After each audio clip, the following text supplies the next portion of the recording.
வணக்கம். இந்த கர்மம் பிடிச்ச அரசியல் களங்களின் நிலவரம் கண்டிப்பாய் பேச வேண்டிய ஒரு கட்டாயம் இருக்கின்றது. இன்றைய நாள் 26ஆம் தேதி ஒரு சகோதரியின் ஒரு காணொலியுடான பேச்சை நான் பார்த்தேன். போராளிகளை யாரும் கவனிப்பதில்லை என்று ஒரு கேள்வி எழுப்பியிருக்கிறார்.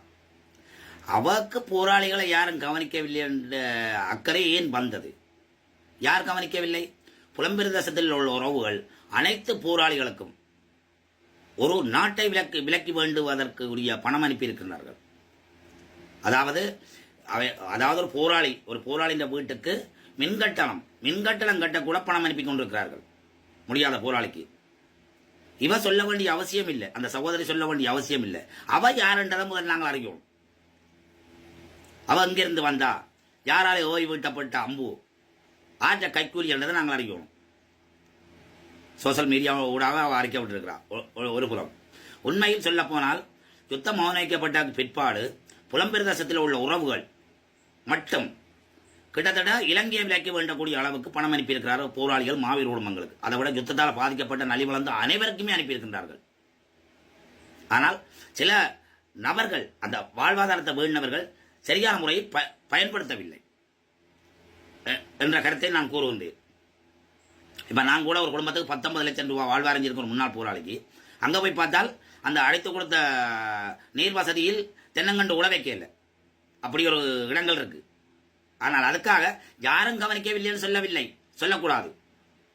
உங்களை போன்ற அரசியல்வாதிகள் தங்கள் பொக்கேத்தை நிரப்பின அரசியல்வாதிகளை மட்டும் கூற வேண்டும்.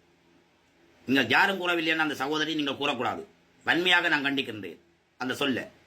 அரசியல்வாதிகள், கடந்த கால அரசியல்வாதிகள், போராளிகள் குடும்பம், மாவீரர் குடும்பத்தின் வாக்கு பிச்சையில் நீங்கள் வந்து உங்கள் சுப வாழ்க்கையில் அனுபவிக்கின்றீர்கள். ஒரு ஆளுக்கு 4 வீடு, ஒரு ஆளுக்கு 4 ஏசி கார். ஒவ்வொருத்தர வீட்டையும் பாருங்க, அரசியல்வாதி வீட்டை 24 கரண்ட் கோட் மாரியல தங்க மாரியல் கிடக்க வேண்டிய வீடுகள், அதோட ஓடித்திருக்கிற வாகனத்தை பாருங்க.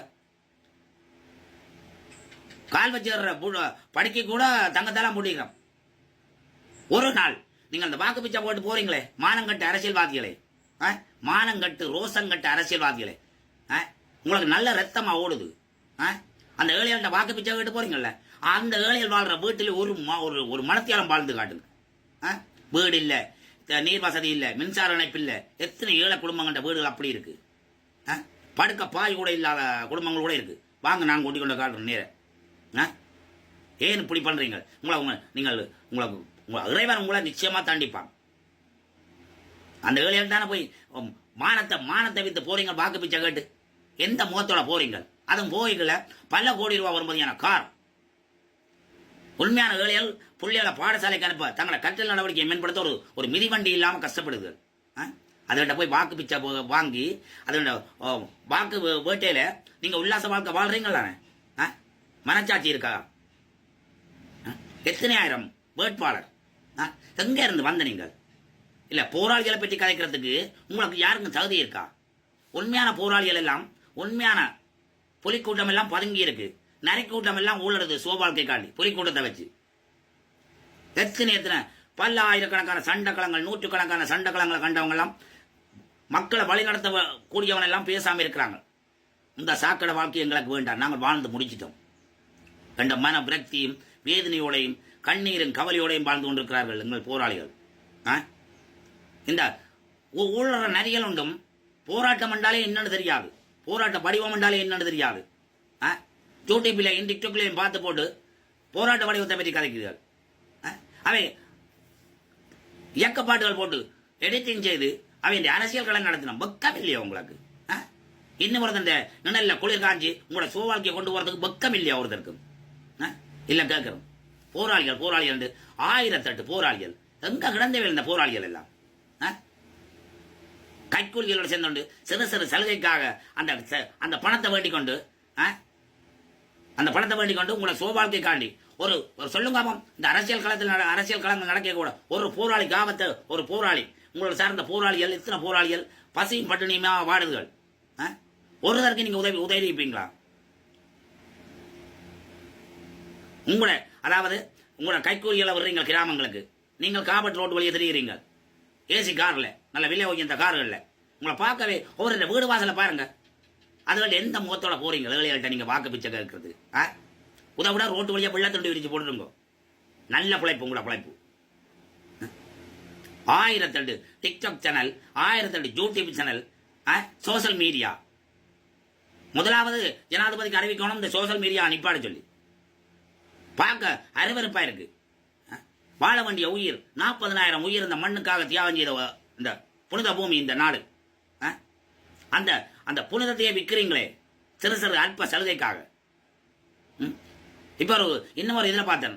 கடந்த கால அரசியல்வாதிகளால் தென்னிலங்கையில இருந்து பல சுயேட்சை குழு இறக்கி விட்டுருக்காங்க அரசாங்கம். அரே நீங்கள் சரியா இருந்தா ஏண்டா அரே சிறைக்கிறவன் சரியா சிறைச்சா என்ன சொல்லுவாங்க அந்த பழமொழி மாதிரி எனக்கு வாயில வருது.